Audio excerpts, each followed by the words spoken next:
disebutkan bahwa Ibnu Taimiyah itu menyebut Tuhan sebagai sosok yang bertempat. Dan dia berada di sebuah arah atas ya. Konsekuensinya begitu, kalau Tuhan itu bertempat, maka dia berarah. Tapi kalau Tuhan tidak bertempat, berarti dia juga tidak berarah, begitu ya.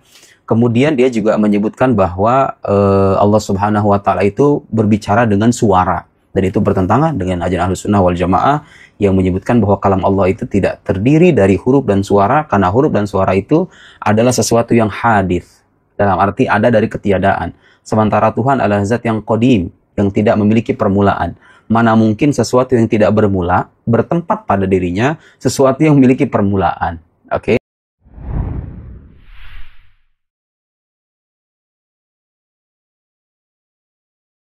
Uluwillahi ala sairi makhlukatihi. Allah tinggi di atas semua makhluknya. Nanti pulang buat perbandingan. Kalau punya kitab Asy'ari, coba perhatikan ketika ditanyakan tentang soal yang sama, bagaimana jawabannya. Kemudian hitung kitab mana yang paling banyak Quran dan Sunnahnya. Nah, karena kitab ini paling sedikit Quran dan Sunnah. Coba kita perhatikan kitab mereka banyak tidak Quran dan Sunnahnya. Pertanyaan pertama tentang Allah tinggi di atas semua makhluknya. Tinggi di atas semua makhluknya. Pertanyaan ini bercerita tentang tinggi zatnya, bukan tinggi sifatnya Allah. Karena semua kaum muslimin sepakat sifat Allah itu paling tinggi. Bukan tinggi qahar, tinggi kekuatan. Karena semua kaum muslimin sepakat kalau Allah itu paling tinggi kekuatannya, paling tinggi kekuasaannya. Yang jadi pertanyaan ditanyakan ke beliau tentang tinggi zatnya. Allah secara zat tinggi ataupun tidak? Ini pertanyaan. Kita perhatikan jawaban beliau. Ini hampir semua puluhan yang beliau sebutkan di sini antara ayat Allah, Al-Quran dan sunnah baginda Rasul yang sahih. Beliau mengatakan ilaihi yas'udul kalimut thayyib wal amalu salih yarfa'u. Ayat yang pertama. Kepadanya, kepada siapa? Kepada Allah. Yas'udu, naik semua perkataan-perkataan yang baik. Wal amalu salih yarfa'uh, dan amal-amal salih itu diangkat, ditinggikan oleh Allah. Naik kemana? Ini yang jadi pertanyaan, naiknya kemana? Kalau yang turun bukan Allah yang turun, tapi rahmatnya. Turun dari siapa? Turunnya dari siapa? Bukan Allah yang turun, perintahnya. Perintahnya di atas, turun ke bawah. Allahnya di mana? Yang di sini naiknya ke siapa? Kalau naiknya di sana tidak ada apa-apa, kosong. Rupanya di atas tidak ada apa-apa, kosong. Jadi artinya amal saleh itu akan naik, dan Allah di mana? Nanti kita khawatirkan rupanya fal'iyadzubillah, Allahnya di bawah, amal salehnya di atas. Pahalanya, gudangnya di atas, rupanya Allahnya di bawah. Maka ini perlu kita pahami ayat dengan betul-betul. Cukup ayat ini menjadikan kita paham tentang pembahasan istiwa dan tingginya Allah secara zat. Wa qauluhu inni mutawaffika wa rafi'uka ilayya. Aku yang mewafatkanmu wahai Isa, wa rafi'uka ilayya. Tentunya wafat di sini baik wafat secara wafat yang kita pahami meninggal, ataupun wafat cuma qabd ruh. Karena dalam ayat yang lain Allah mengatakan tidur itu juga wafat. Padahal dalam kondisi tidur, ruh kita masih bersama kita. Kalau tidak ada ruh bagi orang yang tidur, artinya dia mayit. Layak tidak kalau kita lihat orang yang tidur kita mengatakan dia mayit? Ini tidak layak. Ruhnya, rupanya bukan semua ruh yang terangkat. Ini juga jadi pembahasan nanti akan kita bicarakan. Aamintum man fis sama'i ay yaksifa bikumul ard. Tidak khawatirkah kalian, amankah kalian dengan zat yang di langit?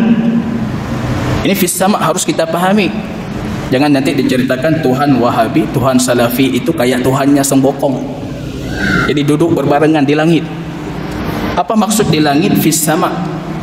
Para ulama sepakat, bahkan Ibnu Taimiyah di sini mengulangi beberapa kali, fi itu artinya ala. Di langit artinya atas. Kalau anda menerjemahkan langit itu langit yang kita pahami, artinya atas. Ijma' Ahlus Sunnah ba'inun min khalqihi. Allah itu tidak bercampur dengan makhluknya, terpisah dari makhluknya. Tidak mungkin Allah bercampur dari makhluknya. Sekarang coba kita buat ini satu pernyataan Ibnu Taimiyah menarik. Beliau mengatakan itu kaidah qat'iyah, dalil yang bisa mendiamkan orang-orang yang i'tirad, yang menolak ayat-ayat yang beliau sebutkan. Dalam hadis Imam Bukhari Allah mengatakan Allahu kana wa lam yakun ma'ahu syai'. Allah sudah ada dan tidak ada apapun bersama Allah. Allah ada, tidak ada apapun bersama Allah. Wa lam yakun qablahu syai'. Tidak ada apapun sebelum Allah. Ini pertanyaan-pertanyaan yang ditanyakan, kalau Allah beristiwa di atas arsy sebelum diciptakan arsy, istiwanya di mana? Ini jawabannya. Allah ada, tidak ada apapun bersama Allah. Bahkan dalam doa yang diajarkan oleh baginda Rasul, antal awwal wa laysa qablaka syai'. Ya Allah, engkau al-awwal, yang pertama, dan tidak ada sebelummu sesuatu apapun. Wa antal akhir, dan engkau yang terakhir. Wa laysa ba'daka syai', dan tidak ada sesuatu setelahmu. Ini coba kita buat dalil akli. Kalau coba main logika-logikaan, ini ada dalil aklinya. Beliau katakan sekarang Allah ada, Allah akan menciptakan makhluknya. Diciptakan tidak makhluknya? Tentunya Allah menciptakan makhluknya. Kita semua ciptaan Allah. Yang jadi pertanyaan, di mana Allah ciptakan makhluknya? 4 kemungkinan cuma, tidak ada kemungkinan lain. Allah ciptakan makhluknya pada zatnya Allah, di dalam dirinya. Dan Allah biarkan makhluknya dalam dirinya. Mungkin tidak ini? Mungkin kita berada dalam Allah? Mustahil, tertolak. Ini pertama, tertolak. Yang kedua, Allah ciptakan pada zatnya, dalam dirinya. Kemudian tiba-tiba Allah keluarkan makhluknya keluar dari dirinya. Ini mungkin tidak? Tidak. Mustahil Allah menciptakan dalam dirinya makhluknya. Kalau kita mengatakan demikian, kita sudah jadi kafir, karena mengatakan Allah bercampur dengan makhluknya. Kemungkinan yang ketiga, Allah menciptakan di luar, kemudian memasukkan makhluknya ke dalam dirinya. Ini juga mustahil, karena kita bukan berada di dalam zatnya Allah. Cuma satu sekarang kemungkinan yang terakhir, Allah menciptakan makhluk ini di luar zatnya Allah, dan membiarkan makhluk ini di luar zatnya Allah. Dari 4 kemungkinan akal yang tidak mungkin Anda punya pilihan yang 5. Ini menyatakan apa? Kalau makhluk itu ba'inun min khalqihi, makhluk terpisah dari Allah. Makhluk zatnya Allah bukan berada dalam zatnya makhluk. Maka ini kemungkinan-kemungkinan yang kita sebutkan ini secara akal yang sehat dan logis mengatakan kalau Allah itu ba'inun min khalqihi. Kemudian baru kita tentukan mana yang layak untuk Allah. Ada makhluk, ada Allah. Layak tidak kalau kita mengatakan fal'iyadu billah, Allah itu di bawah, kita di atas? Tidak layak. Layak tidak kalau kita mengatakan kita di samping, Allah di samping? Tidak layak. Samping kiri, samping kanan? Tidak layak. Allah di depan kita ataupun di belakang kita? Tidak layak. Secara akal yang logis, yang belum terkontaminasi dengan filsafat-filsafat yang tidak punya pegangan, kita akan mengatakan yang layak untuk Allah itu tinggi. Allah tinggi atas semua makhluknya, zatnya tinggi atas semua makhluknya. Ba'inun min khalqihi, terpisah dari semua makhluknya, tidak sedikit pun bercampur dengan makhluknya, dan Allah tidak butuh kepada makhluknya. Beristiwa di atas arsy bukan karena Allah butuh arsy. Makanya pertama kali Allah ada dan arsy belum ada. Wa summa khalaqal arsy, kemudian Allah menciptakan arsy alal ma, menciptakan arsy itu di atas air. Rupanya sebelum diciptakan arsy sudah terlebih dahulu diciptakan air. Wa khalaqas samawati wal ard, dan Allah menciptakan langit dan bumi. Ini semua dalil akli dan dalil syar'i menunjukkan kalau Allah ba'in min khalqihi, terpisah dari hamba dan makhluk-makhluknya. Amintum man fis sama, apa artinya? Apakah kalian merasa beraman dari zat yang berada di atas langit? Fis sama, fi di sini artinya ada, atas langit. Kecuali kalau anda mengartikan as-sama itu dari kata sumu, artinya tinggi. Zat berada di ketinggian, maka di sini bisa anda mengartikan fi itu di. Tapi kalau anda mengatakan as-sama itu langit, fi di sini artinya ala, atas. Jadi jangan terpikiran nantinya, tidak perlu mereka mengharuskan kita meyakini kalau Allah itu berada di dalam langit, dikelilingi oleh para malaikat dan dayang-dayangnya seperti Tuhannya Gong Bokong. Ujung-ujungnya seperti Tuhannya Sembokong. Pahami dulu apa yang beliau yakini sebelum kita membantah beliau.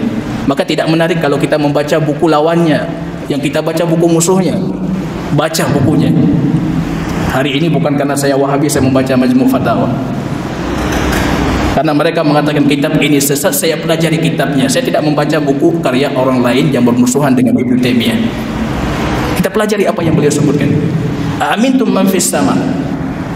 Pada ayat yang lain Allah mengatakan ila fis sama'i ilahun wa fil ardi ilah. Allahu fis samawati wal ard. Yang merupakan Tuhan di langit dan Tuhan di bumi. Allah fis samawati wal ard, di langit dan di bumi. Tapi kenapa dalam ayat ini fis sama cuma di langit saja, tidak disebutkan di bumi? Ini harus kita bedakan. Ketika Allah mengatakan di langit saja tidak disebutkan di bumi, itu Allah sedang bercerita tentang zat. Apakah kalian merasa aman dengan zat yang berada di atas sana?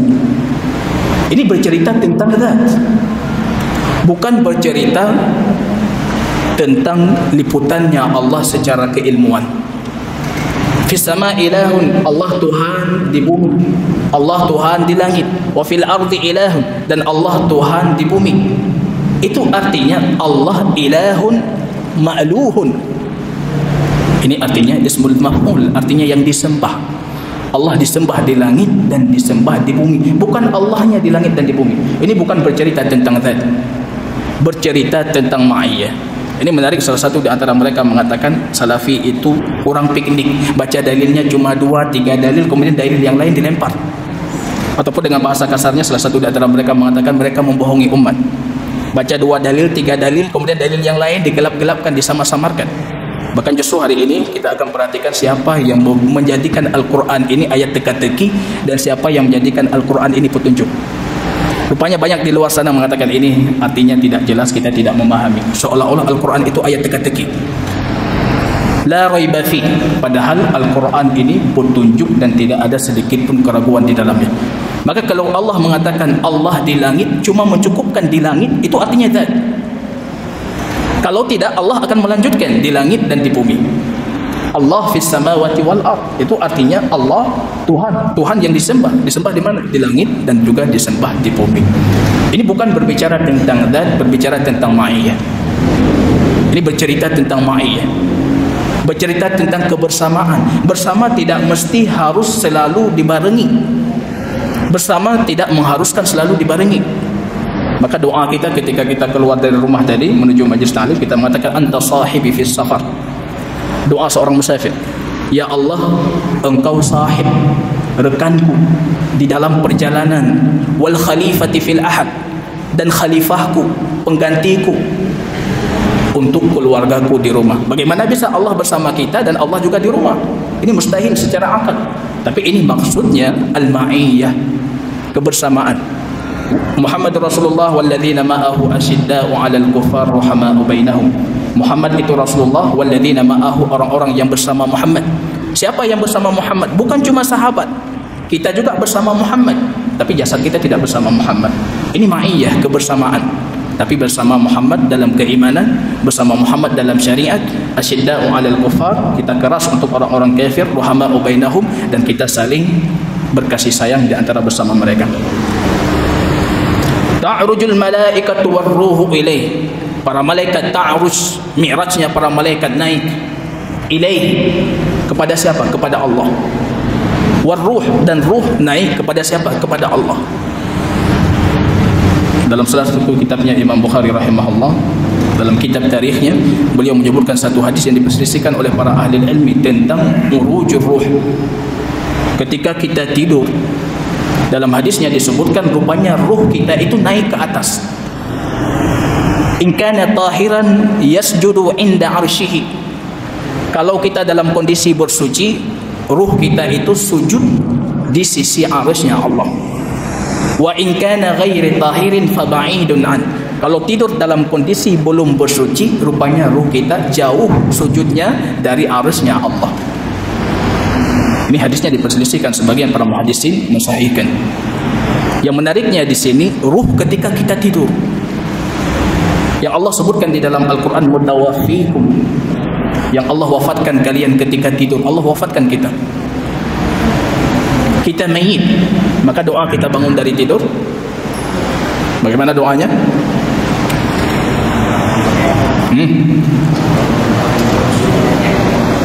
Ahya ba'dama amatana, yang menghidupkan, karena tadinya kita mayit.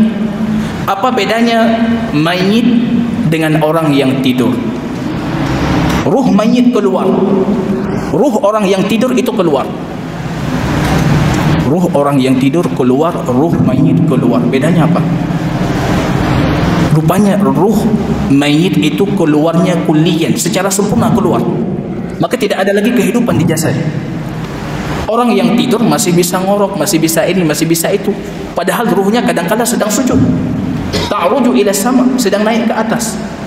Rupanya keluar ruh dari orang yang tidur itu tidak mesti keluarnya semuanya, bagian darinya yang keluar. Wallahu alam bagaimana ceritanya, bagaimana caranya, kaifiatnya. Ini menariknya, kalau ruh seperti itu, bagaimana kita mengharuskan Allah kalau Allah turun, arsy itu jadi kosong? Sekarang pertanyaan, kalau Allah turun, arsy kosong tidak? Mazhab Ahlussunnah wal Jamaah tidak mungkin kosong. Dia yang mengatakan kosong, dia bukan Ahlussunnah wal Jamaah. Tidak mungkin kosong, tidak mungkin. Tidak mungkin kosong. Bagaimana bisa Allah turun sedangkan arsy-Nya tidak kosong? Praktek dekatnya ruh saja. Ruh masih di dalam jasad, tidak terpisah dari jasad, dan dia dalam kondisi ta'ruju ila sama, naik ke atas, sujud di atas, tapi masih dalam jasad. Ini ruh. Bagaimana dengan turun malaikat? Bagaimana dengan naiknya malaikat? Bagaimana lagi dengan Allah? Sesuatu yang di luar kaifiat yang bisa ditangkap dan diliputi dengan akal pikiran kita. Ini perlu kita perhatikan jamaah yang berbahagia. Ar-Rahmanu 'alal 'arsy istawa. Ini ayat yang jadi polemik. Ar-Rahman 'alal 'arsy istawa. Allah yang Maha Penyayang beristiwa di atas arsy. Ibnu Taimiyah, Ibnu Abbas rahimahullah, merupakan ta'wilul Quran, yang menafsirkan Al-Quran direkomendasi oleh baginda Rasul untuk penafsirannya dan ta'wilnya. Imam Mujahid 6 kali dari awal Quran sampai akhir Quran bertalaki tentang tafsir kullu kalimatin minha, kata Imam Mujahid. Setiap kalimat aku tanyakan kepada Ibnu Abbas, tapi cuma ayat ini yang tidak ditanyakan. Cuma ayat ini yang tidak beliau pernah tafsirkan kalau istawa itu istaula. Kalau beristiwa itu artinya menguasai. Coba kita perhatikan di mana kita dapatkan satu dari generasi salaf yang tantangan Ibnu Taimiyah pada pertemuan yang lalu, yang menunjukkan kalau istawa itu istaula. Kalau kami cuma beriman lafadznya tapi kami tidak beriman maknanya, teka-teki. Istawa, kami beriman lafadznya istawa, tapi apakah Allah beristiwa di atas arsy ataupun tidak, wallahu a'lam. Padahal Allah sudah mengatakan, masih wallahu a'lam. Ini teka-teki. Ar-Rahman 'alal 'arsy istawa, yang beristiwa di atas arsy. Apa artinya istiwa? Istiwa ala, tinggi. Irtifa, tinggi. Wasu'ud, naik. Naik artinya meninggi. Itu arti istiwa. Maka pada pertemuan pertama saya mengatakan tidak layak kalau Anda menerjemahkan istawa itu dengan dengan Allah bersemayam. Nanti bisa jadi wallahu alam ada perbedaan pemaknaan antara bersemayam dengan istawa. Istawa. Ar-Rahman 'alal 'arsy istawa. Allah yang beristiwa di atas arsy. Ditanyakan kepada Imam Malik apa itu istiwa, beliau mengatakan al-istiwa ma'lum wal kaif majhul. Hari ini datang orang-orang Asy'ariyah mengatakan istiwa ma'lum artinya ma'lum di ilmunya Allah. Apa arti istiwa? Istiwa diketahui. Siapa yang mengetahui? Allah. Kalau Allah yang mengetahui, semuanya Allah ketahui. Kenapa Imam Malik mengatakan wal kaif majhul? Kaifiatnya tidak diketahui. Kalau artinya tidak diketahui, kaifiatnya lebih tentu tidak diketahui. Tapi kenapa beliau mengatakan kembali wa kaiful majhul? Ini artinya, arti kata istawa itu diketahui. Yang tidak diketahui kaifiatnya. Kayak ini batal. Ibn Taimiyah sendiri membantah kepada para ahli tauhid yang mereka mengatakan Imam Malik itu mufawwid. Imam Malik mufawwid, Ibnu Uyainah mufawwid, Sufyan Ats-Tsauri mufawwid, karena mereka mengatakan al-istiwa ma'lum wal kaif majhul. Ma'lum di situ ma'lum dalam bahasa Arab. Apa arti istiwa? Coba buka kamus bahasa Arab yang merupakan hujjah dan marji'iyah, maka Anda dapatkan istiwa itu artinya ulu, wartifa, tinggi, meninggi, wasu'ud, itu arti dari istiwa. Artinya maklum, kita ketahui. Yang tidak kita ketahui itu kaifiyahnya. Ya Haman ibni li sarhan la'alli ablughul asbab as-samawati fa'attali'a ila ilahi Musa. Wahai Haman, ini perkataan Fir'aun. Bangunkan untukku sarhan, bangunan yang tinggi, la'alli ablughul asbab, supaya aku jadikan sebagai tangga untuk menuju langit. Fa'attali'a ila ilahi Musa, supaya aku bisa melihat Tuhannya Musa.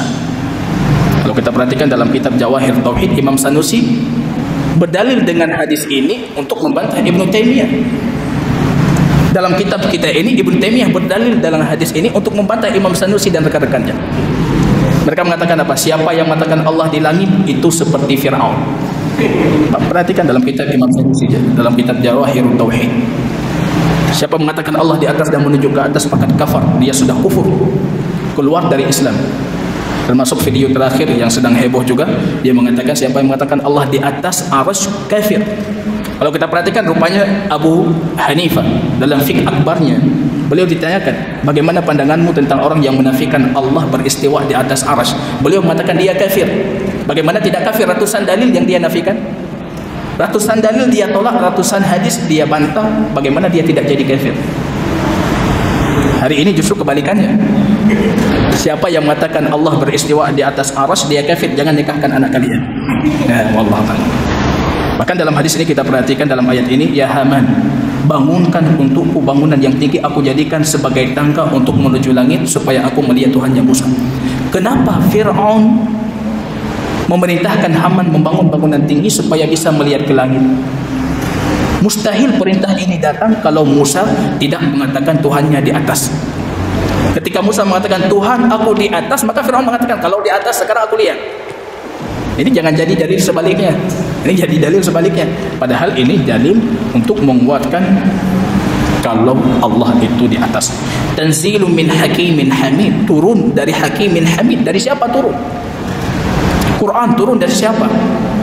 Dari Allah. Kalau tidak ada apa-apa di atas, jadi dari mana turunnya Quran? Maaf cakap, apalagi kalau kita meyakini Tuhannya di bawah, Qurannya turun dari atas. Ini lebih kekufuran. Fal'iyadzubillah. Dan hadis-hadis Mi'raj beliau sebutkan di sini. Hadis A'rabi yang datang kepada baginda Rasul dan dia minta syafaat dan doanya baginda Rasul supaya baginda Rasul menuju ke atas arsy. Dan hadis seorang jariyah dalam Sahih Jabir ibni Abdullah ketika baginda Rasul bertanya, Aina Rabbuk? Qal fis sama. Di mana Tuhanmu? Dia memberikan isyarat di atas. Kemudian baginda Rasul mengatakan kepada pemiliknya, A'tiqhu fa innahu mu'minah. Merdekakan dia karena dia itu orang mukmin. Hari ini sibuk mencari hadis ini sahih ataupun tidak. Jelas hadis ini sahih. Kalau untuk menafikan sangat sulit, karena bukan cuma satu hadis ini dalil orang yang mengatakan Allah di atas. Ini coba kita bayangkan, sekarang ada madhab Hanabilah. Dalil-dalil yang kita sebutkan, mereka langsung mengatakan ini semuanya kami imani lafaz dan maknanya. Kaifiatnya kita kembalikan kepada Allah. Mustahil logika dan pikiran kita bisa meliputi keilmuan Allah. Wala yuhituna bihi ilman. Dalam surat Taha 110 Allah mengatakan tidak ada satupun yang bisa meliputi Allah dengan keilmuan. Allah turunkan ayat itu karena nanti akan datang orang-orang yang berbicara tentang Allah. yang sibuk dengan arasnya Allah, padahal kontrakan sendiri belum jelas untuk tahun ini. Ini Allah sudah turun ataupun tidak, arasnya seperti apa, seperti ini, seperti itu. Sibuk dengan arasnya Allah. Dalil luar biasa banyaknya kita imani. Ini sudah datang dari Allah. Allah yang paling tahu tentang Allah. Rasulullah paling tahu tentang Allah. Allah beristiwa di atas arasy. Lafzan wa ma'nan. Kami imani lafaznya, kami imani maknanya. Datang orang Asy'ariyah. Tidak layak kalau kita mengatakan Allah beristiwa di atas arasy. Kenapa tidak layak? Berarti Allah butuh kepada arasy. Padahal Allah tidak butuh kepada arasy. Tidak layak kita mengatakan Allah butuh kepada makhluknya. Kemudian kalau Allah beristiwa di atas arasy sebelum Allah ciptakan arasy, di mana Allah beristiwa. Kemudian kalau kalian juga mengatakan Allah turun di sepertiga malam terus berbeda-beda. Ini semua soal-soal ini dijawab oleh Ibnu Taimiyah. Menariknya, kalau soal ini hadir di zaman baginda Rasul, mungkin perkataan Umar cuma satu, ya Rasulullah da'ani adribu unuqahu. Ya Allah, saya potong aja kepalanya. Pertanyaan yang lebih rendah dari ini, Umar meminta dipotong kepala, apalagi pertanyaan seperti ini. Maka coba perhatikan kitabnya Imam Ibn Rajab, Fadlu Ilmu Salaf ala Ilmu Khalaf. Perbandingan keistimewaan ilmu generasi awal umat ini dibandingkan ilmu generasi-generasi selanjutnya. Mereka itu sam'an wa ta'ah. Kalau datang keimanan perkara gaib, mereka langsung mengimani. Langsung mengimani. Sam'an wa ta'ah. Tidak perlu dipertanyakan. Apalagi dijadikan iktiraf kontradiktif antara satu dalil dengan dalil lainnya. Beliau mengatakan kalau sekiranya hadhil iktirafat, bantahan-bantahan seperti ini datang di zamannya baginda Rasul dan di zamannya Khulafaur Rasyidin, labadaruhu bil uqubah. Yang pertama mereka lakukan, dihukum dulu baru dijelaskan. Kalau datang pertanyaan ini kepada Umar, dihukum dulu baru nanti dikasih jelasan. Kamu tanyanya kenapa? Ragu-ragu. Kalau ragu-ragu langsung dipancung. Tanya kenapa? Minta kejelasan baru dijelaskan. Ini cara mereka. Hari ini kita tidak datang orang Asy'ariyah mengatakan tidak ada yang selamat kecuali kita memberikan yang terbaik untuk Allah. Maka dari poin ini, maka kita harus memahami Asy'ariyah itu tidak mentakwil kecuali karena mereka menginginkan kebaikan juga untuk Allah. Mereka menginginkan kesucian untuk Allah. Niatnya supaya Allah itu munazzah, Allah itu suci, berbeda dengan makhluknya. Maka dari sini Anda harus memberikan perhatian, harus betul-betul memberikan penghormatan untuk mazhab Asy'ariyah. Bukan karena hawa nafsu. Ini kita bercerita tentang awal Asy'ariyah. Bukan hawa nafsu, bukan karena ini, bukan karena itu. Ada pengaruh luar, terkontaminasi dengan filsafat luar, itu pasti ada. Kalau tidak muncul pertanyaan yang serupa. Tapi dari niatnya Anda harus memberikan penghormatan. Mereka menginginkan tensi, maka mereka mengembalikan kepada logika. Ini tidak mungkin. Apa yang layak untuk Allah? Tafwid. Kita imani lafadznya saja, maknanya kita kembalikan kepada Allah. Ini bahaya. Tafwid itu bahaya. Kalau kita buka pintunya tafwid, banyak orang kufur dari kaum muslimin. Hari ini mereka mengatakan kami beriman ayat tentang sifat, semuanya kami imani, tapi maknanya saya kembalikan kepada Allah. Datang Ibnu Sina dan golongan-golongan yang sama dengan Ibnu Sina, Karamitah, Syiah Batiniyah, mengatakan kami mengimani lafaz ayat dan hadis berkaitan tentang hari akhirat, tentang kebangkitan, tentang mizan timbangan Allah, tentang hisab. Itu lafaznya kami imani, tapi maknanya kami kembalikan kepada Allah. Akhirnya tidak beriman kepada hari akhir. Ini terjadi, bukan sesuatu kekhawatiran yang tidak terjadi. Datang orang zanadiqah, orang-orang zindiq. Salat, perintah salat kami imani lafaznya, tapi makna salat kami tidak yakin kalau salat itu seperti yang kalian lakukan. Akhirnya tidak salat. Terjadi. Ini bukan cuma praduga-praduga yang kita khawatirkan, tapi ini faktanya terjadi. Az-Zanadiqat mengatakan kami cuma beriman dengan lafaznya, tapi kami tidak beriman dengan maknanya. Kalau ini kita biarkan pembahasan tafsir ini, yang terjadi apa? Rupanya seluruh Al-Quran bisa diimani lafaznya dan tidak diimani maknanya. Hilangnya tadabbur Al-Quran. Bagaimana kita tadabbur Al-Quran? Allah memerintahkan kita tadabbur Al-Quran, tadabbur Al-Quran. Dalam ayat yang lain Ibnu Taimiyah mengatakan Allah mengancam kita ketika membaca Al-Quran seperti orang summun bu'mun umyun fahun. tuli, bisu, buta semuanya tidak bisa mengambil hikmah dari Al-Quran. Allah ancam orang seperti itu kalau baca Al-Quran. Bagaimana kita tadabbur Al-Quran kalau yang tahu maknanya cuma Allah? Kita baca ayatnya ini yang tahu cuma Allah. Apa yang kita tadabburi? Berkaitan dengan zatnya Allah. Allah yang semua kita ingin tahu bagaimana Allah. Yang semua kita ingin tahu tentang Allah.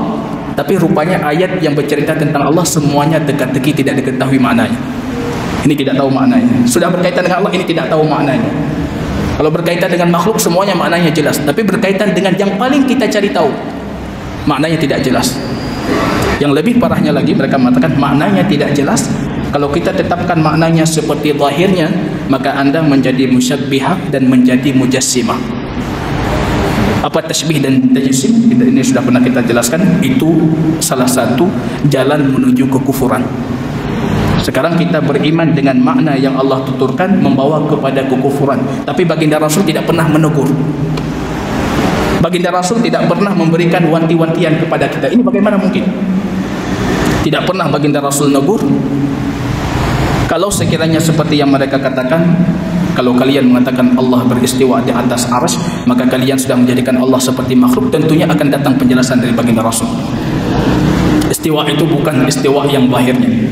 Datang penjelasan dari para sahabat. Tapi sampai hari ini kita tidak pernah mendapatkan penjelasan dari mereka. Artinya apa? Mereka membawa ayat-ayat dan hadis ini sesuai dengan zahirnya. Beriman sesuai dengan zahirnya. Dan tidak perlu bertanya al-kaifiyah. Tentang kaifiyatnya mereka limpahkan kepada Allah. Ini firqah yang pertama, bahaya tafwid. Ditambah lagi tafwid itu tajhilus salaf. Kalau kita mengatakan ini tidak tahu maknanya, artinya Rasulullah juga tidak tahu maknanya. Para sahabat juga tidak tahu maknanya. A'immah yang saleh, yang alim, semuanya tidak tahu maknanya. Ini tajhilus salaf.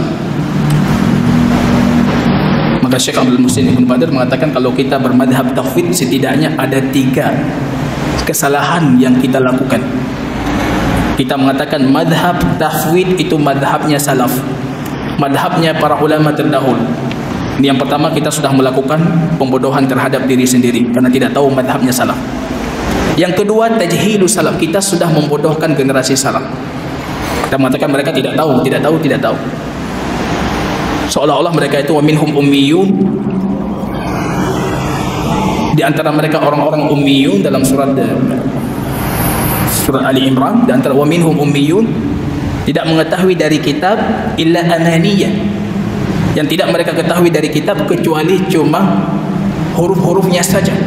Artinya mereka tidak mengetahui maknanya. Kita sudah mengatakan secara tidak langsung generasi terbaik umat ini mereka itu orang-orang ummi yang tidak bisa memahami dan tidak bisa mentadabburi Al-Quran. Ditambah lagi beliau mengatakan yang ketiga, al-kadhbu alaihim, kita sudah berdusta terhadap generasi salaf. Perhatikan di dalam kitab Ar-Risalah Imam Asy-Syafi'i. Nanti ada pertanyaan yang lain kepada Ibnu Taimiyah khusus tentang apa pandangan Imam Syafi'i. Dalam kitab Ar-Risalah di Muqaddimah, Imam Syafi'i mengatakan nusbitu ma asbatallah li nafsihi wa rasul. Kami tetapkan untuk Allah apa yang Allah tetapkan untuk dirinya sendiri dan juga ditetapkan oleh Rasulnya. Kami tetapkan. Bahkan dalam riwayat yang lain, Imam Syafi'i mengatakan khilafatu Abu Bakar haqqun. Khilafahnya Abu Bakar itu benar dan pasti. Itu pasti benar. Khilafah Abu Bakar benar. Wa dzalika qada Allah inda arsy. Dan itu merupakan ketetapan Allah di atas arsy-Nya. Beliau menetapkan istiwa dan menetapkan Allah itu tinggi di atas arsy-Nya. Itu pandangan yang pertama, tafwid. Tidak ada cara yang selamat kecuali tafwid. Kita katakan maknanya cuma Allah yang tahu. Kita imani aja lafaznya. Jadi tidak perlu jatuh ke sini, tidak perlu jatuh ke sana. Kemungkinan yang disebutkan kita tidak terjatuh ke dalamnya. Cuma imani saja lafaznya. Ini tafwid. Bahaya seperti yang kita sebutkan tadi, ada 5 bahaya dari tafwid. Pandangan yang kedua, mereka mengatakan takwil. Kita tidak mengatakan maknanya cuma Allah yang tahu, tapi kita mentakwil dengan takwil yang layak untuk Allah. Apa yang kita takwilkan? Mereka mengatakan kita mentakwilkan istawa itu artinya istaula. Istawa artinya istaula. Allah beristiwa di atas arsy, artinya Allah beristaula di atas arsy. Apa artinya istaula? Istaula itu artinya menguasai. Ini kalau punya waktu kita baca perkataan Ibnu Taimiyah, bantahan beliau. Mungkin di sini beliau sebutkan 12 bantahan. Untuk membantah itu saja 12 bantahan Ibnu Taimiyah. Loh. Nah, cuma anda bangkit baca. 12 bantahan Ibnu Taimiyah untuk yang mengatakan istawa itu istaula. Mungkin di antara bantahan beliau yang akan kita sebutkan, di antaranya menguasai itu artinya dulunya bukan miliknya.